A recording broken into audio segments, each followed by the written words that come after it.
Captain Kesna floated gracefully through the corridors of the research vessel Times Harmony's Light Asterisk. Her blue scales caught the soft light that filled every corner of the ship. The Zilani had designed their vessels to feel like the peaceful gardens of their homeworld, with curved walls and gentle sounds that reminded them of flowing water. "Captain, we are detecting unusual energy readings ahead," called Science Officer Velrim from the bridge. His voice carried the musical quality that all Zilani possessed, a sound like wind chimes in a gentle breeze. Kesna moved to the main display screen. Her people had been studying stellar phenomena for 3 cycles now, mapping the outer regions of known space. They were explorers and researchers, not warriors. The Zilani had never needed to be warriors. Their homeworld of Zilara Prime was a paradise of low gravity and mild weather, where the most dangerous creature was barely larger than a small pet. "What kind of energy readings?" she asked, her delicate fingers dancing across the control panel. The Zilani moved like dancers even in normal activities. Their bodies evolved for grace rather than strength. "Unknown, Captain. The readings are coming from an uncharted system, 3 light hours from our current position. The energy signature does not match any known natural phenomena or technology in our databases." The bridge crew of 12 looked at their captain with curiosity rather than fear. Fear was not something the Zilani understood well. On their world, the concept of mortal danger was mostly theoretical.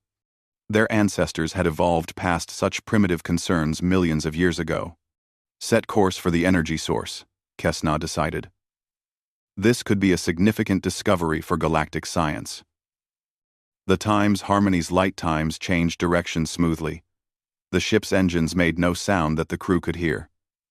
Everything about Zilani technology was designed for comfort and peace. Their vessels were more like flying gardens than the metal fortresses that some species built. As they approached the unknown system, the energy readings grew stronger. Soon, their screens showed something that made the entire crew gather around the main display. Floating in the darkness of space was a massive vessel unlike anything they had ever seen.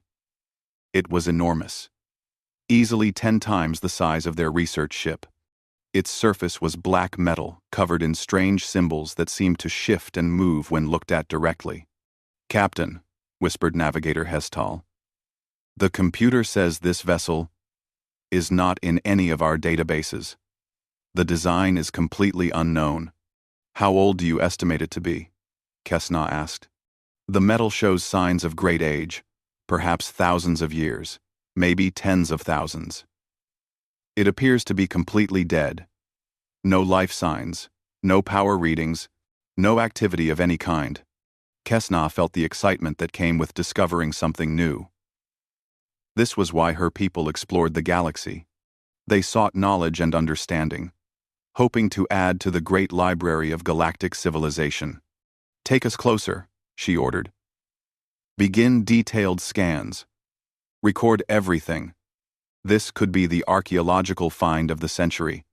But as the Times Harmony's light times moved nearer to the ancient vessel, something began to go wrong. The gentle hum of their ship's systems started to change. The lights flickered, something that had never happened before in the ship's 5-year service history. "Captain," called Engineer Moskev from his station, "I am detecting system irregularities. Our power grid is fluctuating." "What is causing it?" "Unknown. It began when we came within 1,000 kilometers of the alien vessel. Then the artificial gravity began to fail." Kesna felt her stomach lurch as she suddenly weighed 3 times normal. Then nothing at all. Then normal again. Around the bridge, her crew grabbed onto their stations to steady themselves. This was completely outside their experience. Zilani technology simply did not fail like this. "Emergency protocols," Kesna ordered. Though her people had no real experience with emergencies, all departments report status. The reports came in quickly, each one worse than the last. Life support was functioning but showing warning signs. The engines were losing power. Navigation systems were giving conflicting readings. Most concerning of all, their long-range communications were beginning to static and fade. "Captain," Velrim's musical voice now carried notes of something the Zilani rarely felt. concern. "I am detecting movement within the alien vessel." On their screens, they watched as lights began to appear inside the massive black ship. Not the gentle, warm lights that the Zilani preferred, but harsh, cold illumination that seemed to pulse like a heartbeat. Sections of the alien vessel that had appeared dead were now clearly active. It was not dead, Kesna realized with growing alarm. It was sleeping. "Captain, something is launching from the alien vessel," reported Hestal. "Multiple objects, heading directly for us." The things that came toward them looked like metal insects, each one the size of a small shuttle. They moved with purpose and intelligence, splitting apart to approach the times Harmony's light times from multiple directions. As they came closer, the Zilani could see that these were not simple machines. They were clearly designed for one purpose: to board other vessels. "Activate our defensive systems," Kesna ordered, then realized how foolish that sounded. The Zilani had no defensive systems. They were explorers and scientists. They had never needed weapons or shields because they had never encountered anything that wanted to harm them. "Captain, we have no defensive systems," Moskev reminded her gently. The first of the metal creatures attached itself to their hull with a sound like thunder. Through the ship's sensors, they could hear cutting tools beginning to work through their outer plating. More impacts followed as additional boarders attached themselves to the research vessel. "They are cutting through our hull," reported the engineer, his voice now carrying the high notes that indicated Zilani distress. "I estimate they will breach our interior in less than 10 minutes. Kesna felt something she had never experienced before. True fear.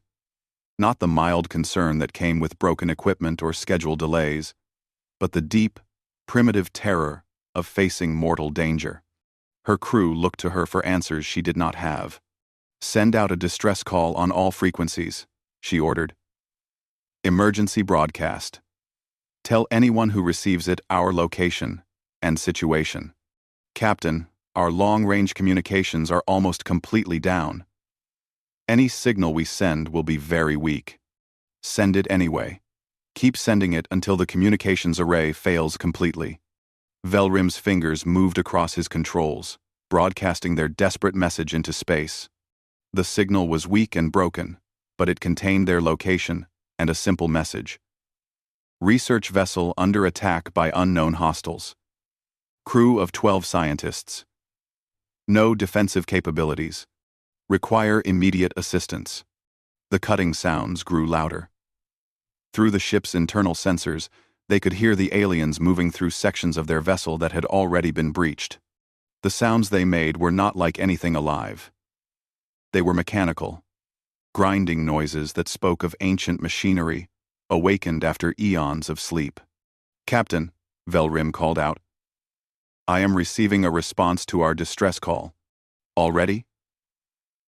"The signal is coming from the direction of the quarantine zone, Captain." Every Zilani on the bridge fell silent. The quarantine zone was a region of space that galactic civilization avoided. It was said to contain worlds so dangerous that even speaking about them was considered unwise. No civilized species went there willingly. "What does the message say?" Kesna asked quietly. Velrim's voice shook as he read the response. "Received. En route. Maintain position, if possible." The response was short and direct. Unlike the flowing, polite communication style used by most galactic species, it sounded almost military in its brevity. As the sounds of the alien boarders grew closer to the bridge, Kesna wondered if their rescuers would arrive in time. More importantly, she wondered what kind of beings lived in the quarantine zone, and whether being rescued by them would be better than facing the ancient horrors that were now hunting her crew through the corridors of their ship. The time's endurance times dropped out of faster-than-light travel, with a flash that lit up the darkness around the alien derelict. Unlike the graceful times Harmony's light asterisk, the human ship looked like it had been built for war and then used for exactly that purpose. Its hull was gray metal, covered in scars and patches where armor plating had been replaced after battles. Commander Min Jun Park stood on the bridge of his vessel and studied the readings his crew was feeding him. The human bridge was cramped and efficient, with every surface covered in controls and displays. There were no decorative elements, no comfortable curves like Zilani ships had. Everything was designed for function, not beauty. Sensor report, Park ordered in the clipped tones humans used during military operations. One research vessel, Zilani configuration, attached to an unknown large vessel approximately 10 kilometers in length, reported sensor specialist Lisa Chen. The Zilani ship shows multiple hull breaches and failing life support. I'm detecting approximately 12 life signs aboard, all showing stress indicators. What about the big ship? Unknown design, Captain. Very old, but definitely active now. Multiple mechanical entities moving throughout both vessels.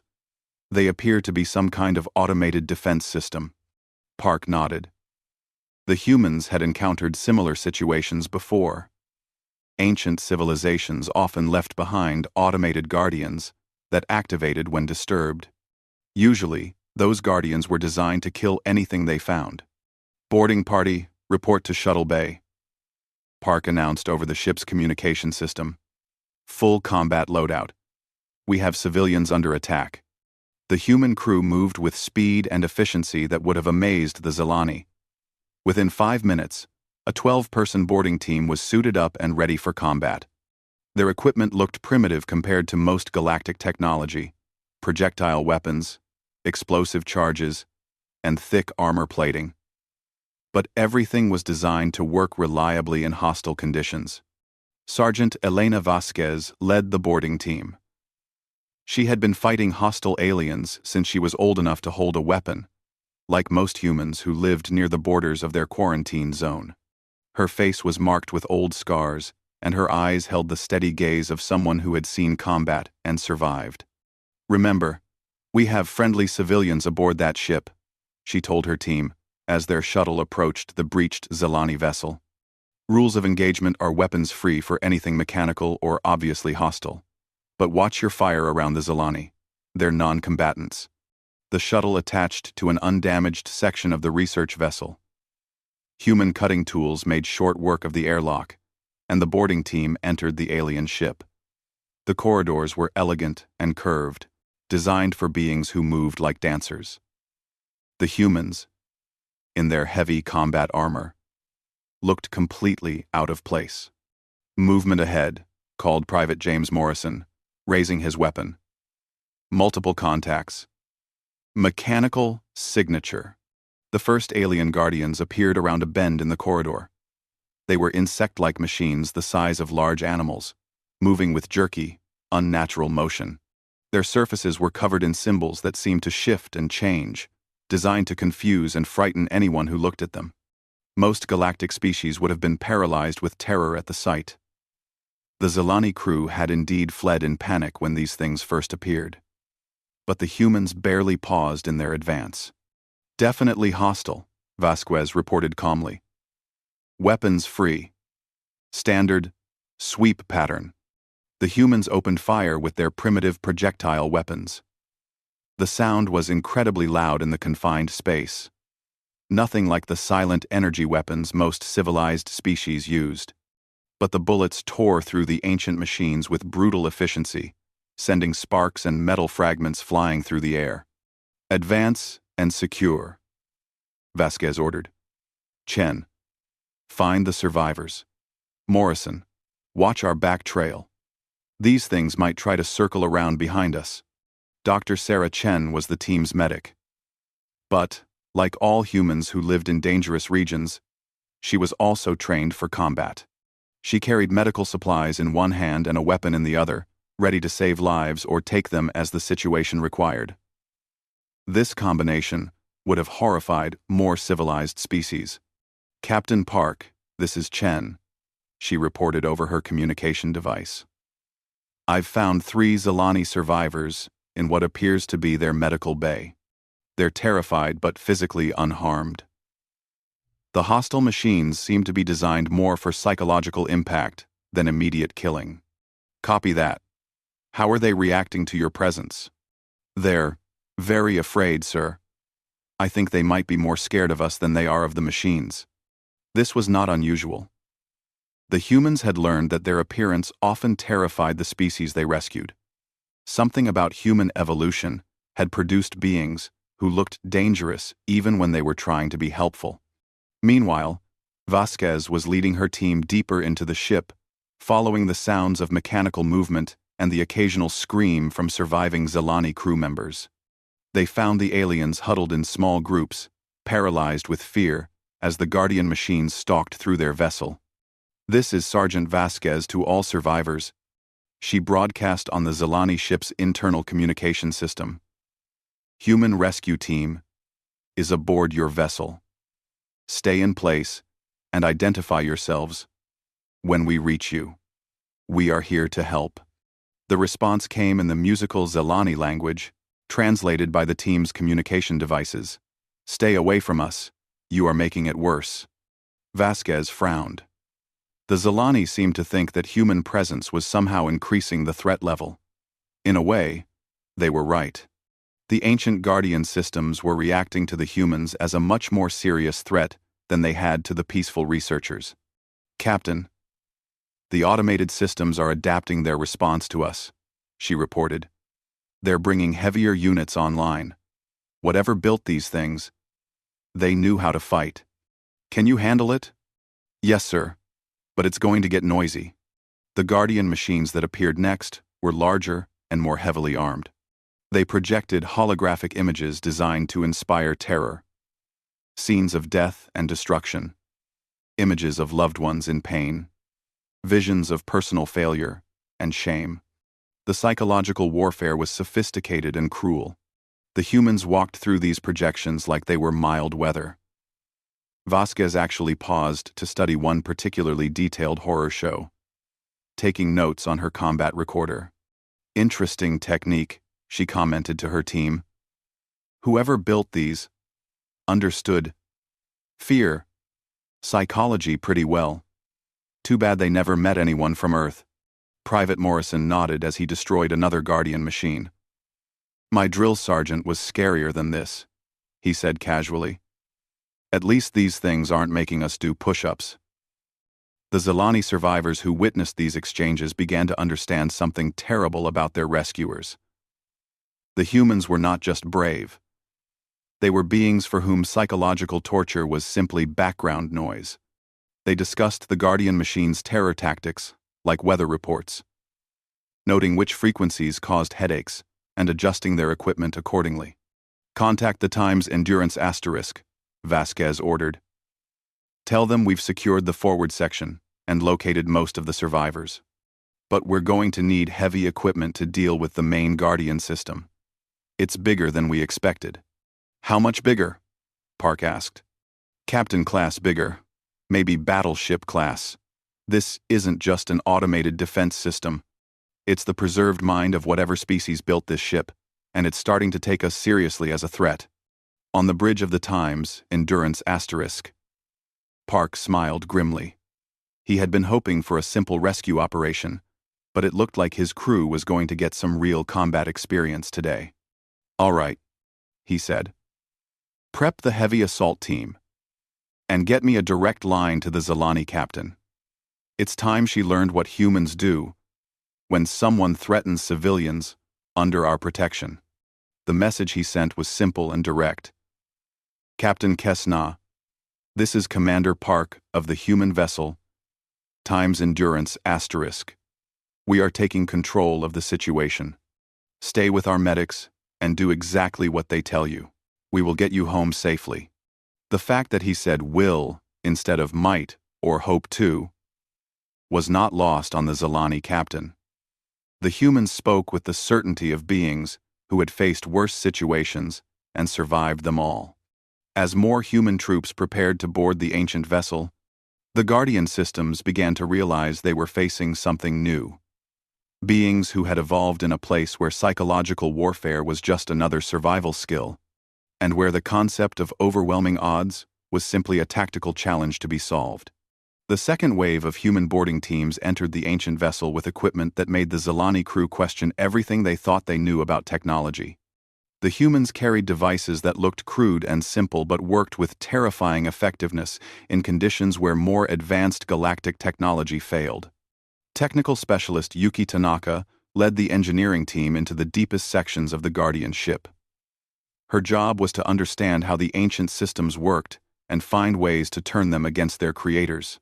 She moved through corridors filled with hostile machines like she was taking a casual walk, occasionally stopping to examine pieces of technology that were older than some civilizations. "Fascinating," she said into her recorder while stepping over the remains of a Guardian unit that had tried to block her path.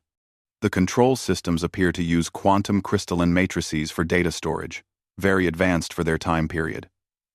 Definitely military grade." Behind her, Private Chen Ko provided security while she worked. He was carrying enough firepower to level a small building, but his job was to make sure Tanaka could focus on her technical analysis without worrying about hostile contacts. "Any idea what we're dealing with, Yuki?"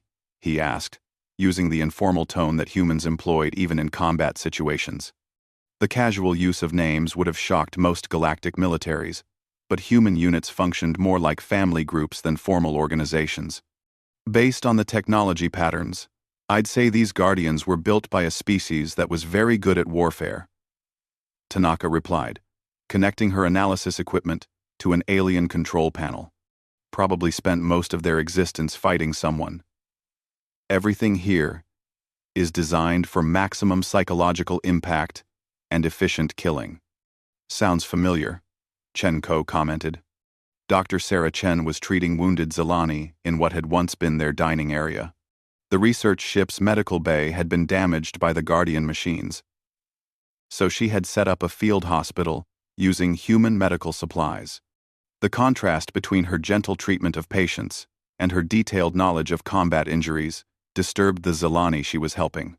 "Your species has extensive medical knowledge of trauma treatment," observed Science Officer Vel Rim as she bandaged a cut on his arm. "Yes, we do," she replied, matter-of-factly. "On Earth, emergency medicine and combat medicine developed together. When your entire evolutionary history involves getting injured by dangerous things, you learn how to fix the damage efficiently." But why do you know so much about violent injuries?" Sarah paused in her work to look at him directly. Her eyes held the same steady gaze that all humans seem to share, the look of someone who had seen terrible things and learned to function anyway. "Because on Earth, the difference between medicine and combat medicine is mostly a matter of timing," she explained. "The same knowledge that helps me save your life also tells me exactly how someone could take it. We don't see that as a contradiction." This concept was beyond Zelani understanding. Their medical science was purely focused on healing and prevention. The idea that the same person could both harm and heal with equal skill was not just alien to them, it was horrifying. Sergeant Vasquez had advanced to what appeared to be the ancient ship's command center. The Guardian systems were becoming more sophisticated in their responses, adapting to human tactics and bringing online weapon systems that had been dormant for thousands of years. "Command, this is Vasquez," she reported, while taking cover behind a piece of alien architecture that her team had turned into an improvised fortress. "The central AI is definitely awake now.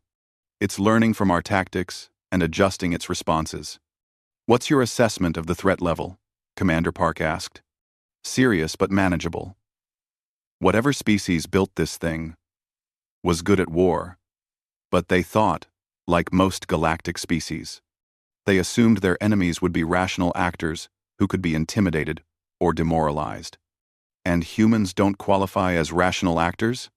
Sir, we're a species that evolved by hunting animals bigger than ourselves, using nothing but sharp sticks and stubbornness. The Guardian systems keep trying to make us afraid or confused, but those tactics don't work on beings whose ancestors survived by ignoring fear and confusion." To prove her point, Vasquez stood up in full view of the Guardian sensors and began walking toward the command center. The ancient systems responded by filling the air with holographic nightmares, images of death, torture, and cosmic horror, designed to break the will of any intelligent being. Vasquez walked through the projections like they were mild rain, occasionally pausing to examine particularly interesting examples of psychological warfare. "Note for the record," she said into her combat recorder. "The fear induction holograms appear to be tailored for species with strong survival instincts and social bonding. The torture scenarios assume the target values individual safety over mission completion. The cosmic horror imagery suggests the builders never encountered a species that finds the unknown interesting rather than terrifying." Behind her, the rest of her team advanced with the same casual confidence. Private Morrison was actually taking photographs of some of the more elaborate horror displays. "My sister collects alien art," he explained, when another team member asked why. "She's going to love these." Very creative use of dimensional manipulation. The Guardian AI, watching through thousands of sensors, began to exhibit what humans recognized as confusion. Its psychological warfare protocols had been designed by a species that understood fear as a rational response to danger.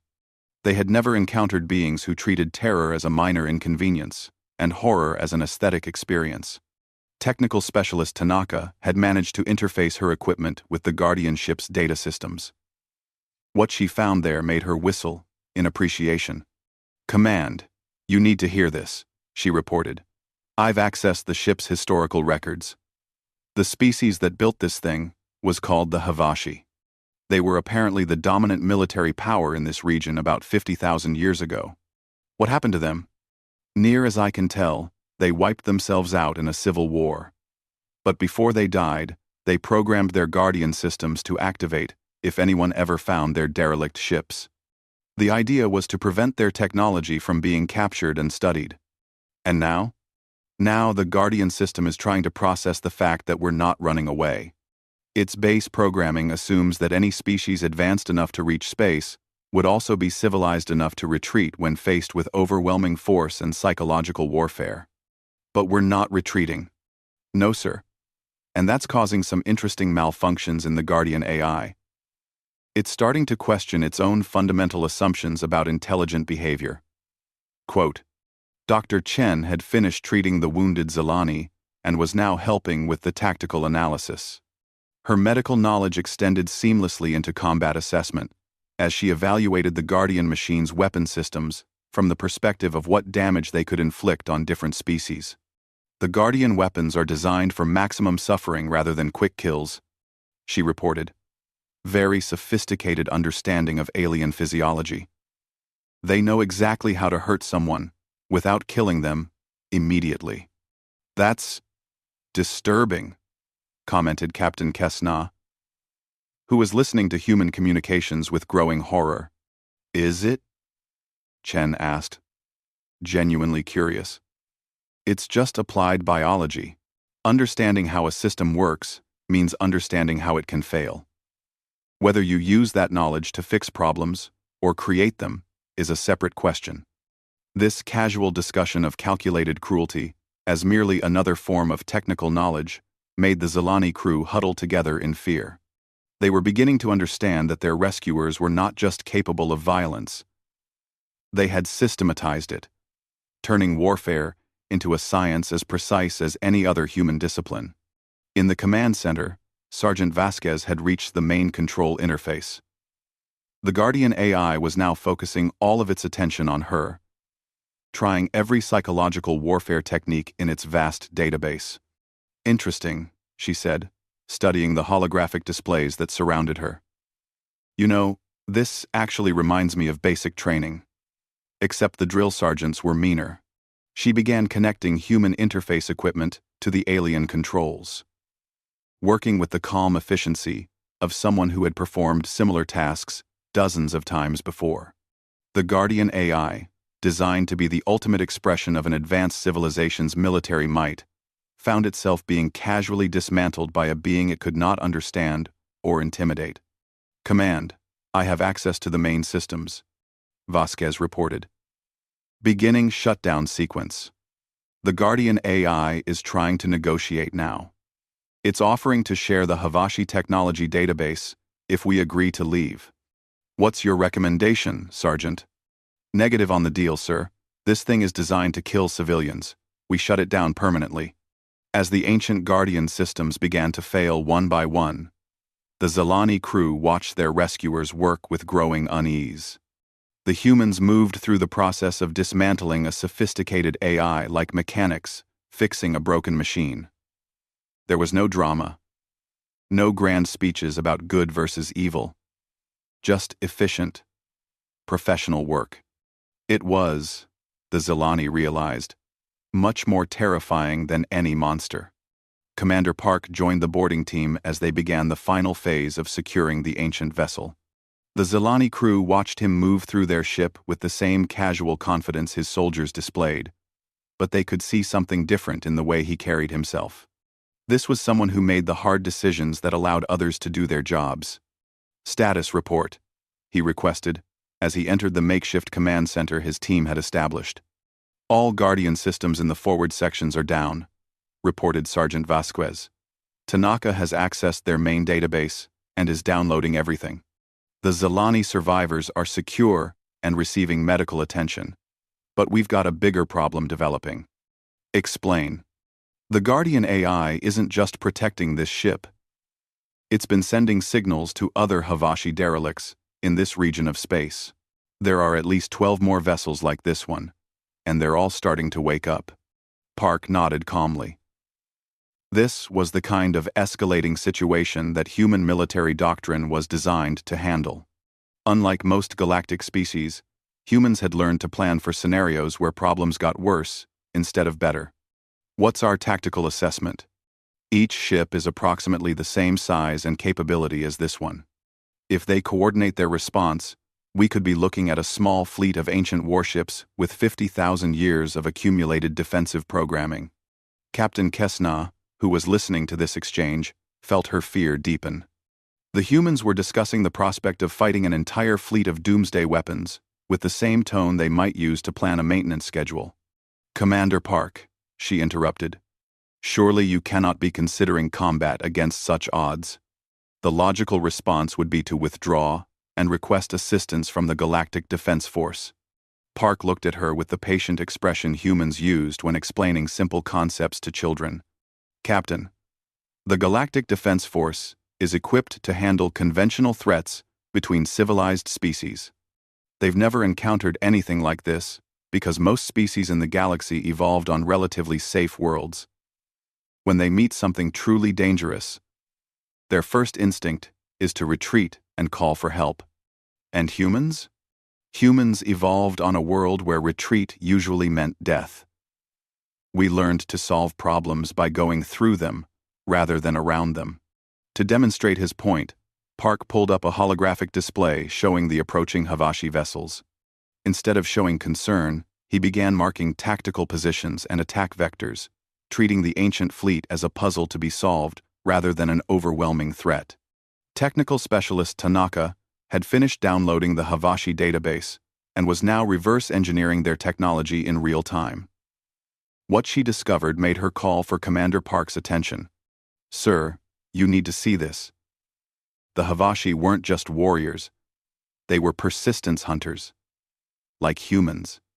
Their entire civilization was built around wearing down their enemies through continuous pressure rather than single decisive battles.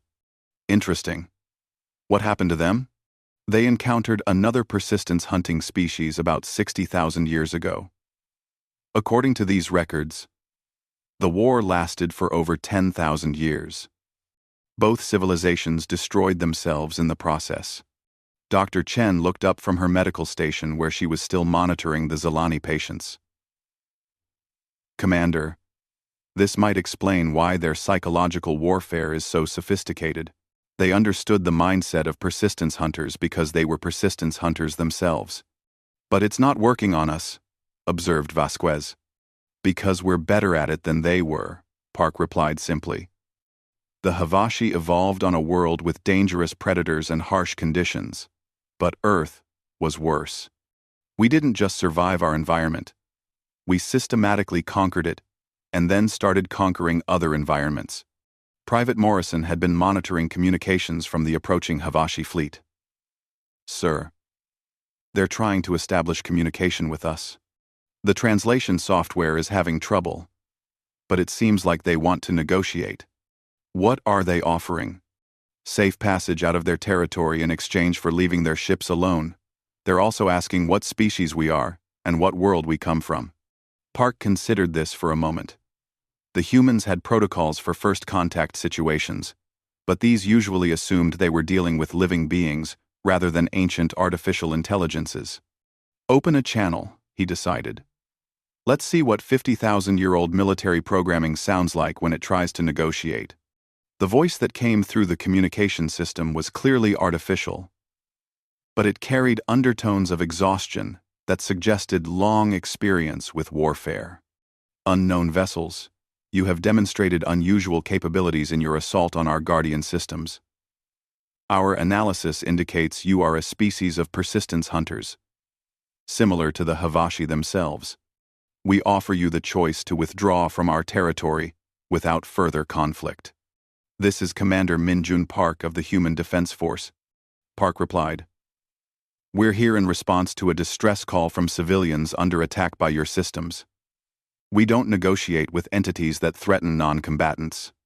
You speak of protecting civilians, yet you bring weapons of war into our sacred burial grounds. Your species appears to suffer from the same contradiction that destroyed the Havashi, the inability to choose between warrior and protector roles." Dr. Chen stepped forward. "Commander, may I?"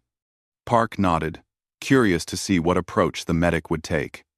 "Guardian system," she said, addressing the ancient AI directly. "You're incorrect about the contradiction. Human evolution solved the warrior-protector conflict by making them the same thing. We protect others by being extremely good at destroying threats to them." "Explain this concept." "On our world, the ability to nurture and the ability to kill developed together. The same hands that could heal a child could also kill the predator that threatened that child. We don't see this as a contradiction. We see it as a complete survival strategy." There was a long pause before the Guardian system responded. "Your species evolved past the logical limitations that bound both the Havashi and their enemies." "Most interesting. However, this does not change our primary directive. You have entered our territory and activated our defenses. You must withdraw or be destroyed."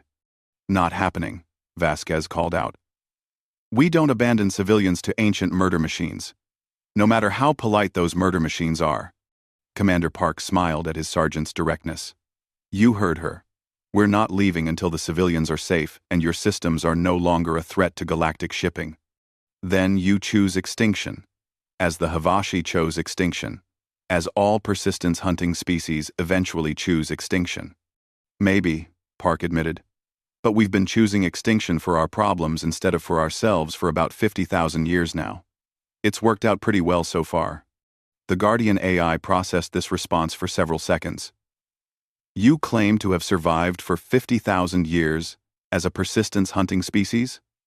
This is impossible. Our analysis indicates that such species inevitably destroy themselves within 20,000 years of achieving space travel." "Your analysis is incomplete," Tanaka interrupted, looking up from her technical station. "I've been reviewing your historical database.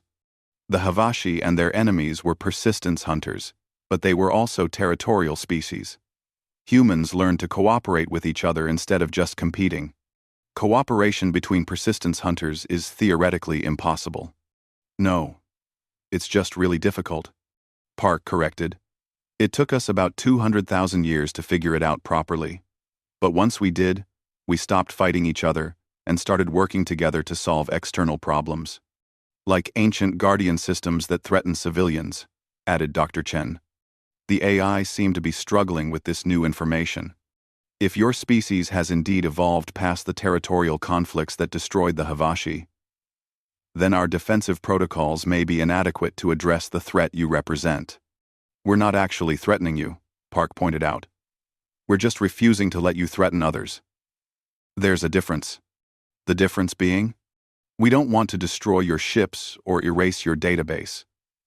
We want to modify your programming so you stop attacking civilians and start protecting them instead. Captain Kesna listened to this exchange with growing amazement. The humans were casually discussing the reprogramming of ancient artificial intelligences like it was a routine maintenance task. They spoke to beings that had destroyed entire civilizations with the same calm confidence they used for everything else. You wish to convert Guardian systems into Protector systems? The AI asked. Why not?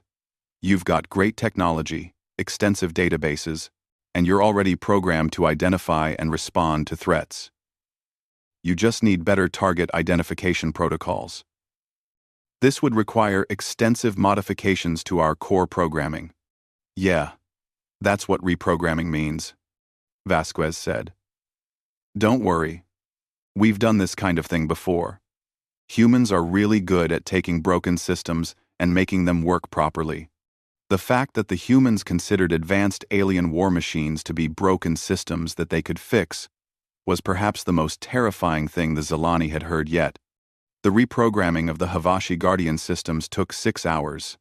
Captain Kesna watched the humans work with the kind of systematic efficiency that they applied to everything, treating the modification of ancient artificial intelligences like a routine technical upgrade. Technical specialist Tanaka led the programming team, working directly with the Guardian AI to rewrite 50,000 years of military programming. The process involved lengthy discussions about threat assessment, target identification, and the difference between protect territory from intruders and protect civilians from genuine threats. The core issue, Tanaka explained to the AI, is that your original programming assumes all unknown contacts are potential enemies. But in modern galactic civilization, most unknown contacts are actually peaceful explorers, researchers, or traders. How do we distinguish between genuine threats and harmless visitors? The Guardian AI asked. Simple. Peaceful visitors don't usually attack civilians. If someone is shooting at unarmed researchers, they're probably a threat. If someone is rescuing those researchers, they're probably friendlies. The AI processed this logic. But what if the rescuers are also dangerous? Dr. Chen looked up from where she was running final medical checks on the Zilani crew. Then you evaluate their intentions based on their actions, not their capabilities. Humans are extremely dangerous, but we use that danger to protect others, not to harm them. This distinction seems arbitrary. No, it's moral. Commander Park corrected. Capability and intent are separate things. A doctor can kill people with medical knowledge, but we judge doctors by whether they use that knowledge to heal or harm. The Guardian AI spent several minutes processing this concept. You are suggesting that we evaluate beings based on their chosen actions rather than their potential actions? Exactly. It's called ethics. Most galactic civilizations figured this out thousands of years ago. The Havashi never developed such concepts. For them, survival was the only meaningful value. That's why they're extinct, and the rest of us are still here, Vasquez pointed out. Survival is important, but it's not the only thing that matters. Meanwhile, the human engineering teams were upgrading the physical systems on both ships. They reinforced the Zilani vessel's hull with human-designed armor plating, upgraded their life support systems to handle emergency situations, and installed basic defensive systems that could protect them from future encounters with hostile entities. These modifications will improve your ship's survivability by approximately 400%, reported engineer Kim Sato, as he showed Captain Kesna the upgrades. The armor plating is designed to handle both energy and projectile weapons. The emergency life support can maintain your crew for up to 6 months, even with major hull breaches. Why are you making these improvements? Kesna asked. Your rescue mission is complete. We are safe now. Kim paused in his work to look at her with the puzzled expression humans wore when asked obvious questions. Because you might encounter other dangerous situations in the future. It's always better to be prepared for problems before they happen. But you said these modifications are military grade. We are researchers. not warriors. So, the universe doesn't care what your job is when it tries to kill you. Better to have defensive capabilities and never need them than to need them and not have them. This practical approach to survival horrified the Zilani. The humans automatically assumed that anyone might face deadly threats and should be prepared to handle them. The idea that peaceful researchers should be equipped like military vessels was completely outside Zilani thinking. Dr. Chen was providing the Zilani crew with what she called trauma counseling. But her approach would have surprised most galactic psychologists. Instead of helping them forget their terrifying experience, she was teaching them to process and learn from it. The fear you experienced was a normal response to a genuine life-threatening situation, she explained to Science Officer Vel Rim. The important thing is to understand that you survived, and to identify what helped you survive, so you can use that knowledge in the future. But we did not survive through our own actions. Your people rescued us. Partially true. But you also made good decisions. You sent a distress call. You maintained basic life support. And you avoided panic that could have made the situation worse. Those were survival skills. We have never needed survival skills before. Well, now you have them. And if you practice them, you'll be better prepared if something like this happens again. The concept of practicing for deadly emergencies was alien to the Zilani, but they were beginning to understand that this was simply how humans approached existence. They prepared for problems the way other species prepared for celebrations. Commander Park was conducting final negotiations with the Havashi Guardian AI, working out the details of how the reprogrammed systems would function in the future. Your new primary directive is to protect civilian vessels and installations in this region, he explained. If you detect ships under attack, you respond with appropriate force to neutralize the threat. If you detect ships in distress, you offer assistance. And if we encounter military vessels, evaluate their intentions based on their actions. If they're protecting civilians or responding to emergency situations, treat them as allies. If they're attacking civilians or causing emergencies, treat them as threats. What if we cannot determine their intentions? Ask them. Most galactic species are happy to explain what they're doing if you ask politely. The AI processed this suggestion. Communication before combat. This is not a protocol the Havashi ever developed. That's probably part of why they destroyed themselves, Vasquez observed. Shooting first and asking questions later is a good way to end up at war with everyone. The Guardian AI began broadcasting its new operational parameters to the other Havashi ships in the region. One by one, the ancient vessels acknowledged the updated programming and began shutting down their offensive systems. Reprogramming complete, reported Tanaka. All 12 Guardian ships are now operating under civilian protection protocols. They're requesting permission to assist with repairs to the Zilani vessel. Our Two people. Granted, Park replied. Put them to work. Those ships have some of the most advanced manufacturing systems I've ever seen. Within an hour, the ancient Havashi technology was working alongside human engineers to repair and upgrade the research vessel. The combination of 50,000-year-old automation and modern human engineering produced results that impressed even the humans. Your species has an unusual approach to problem solving, the Guardian AI observed as it watched humans directing ancient manufacturing systems to produce modern components.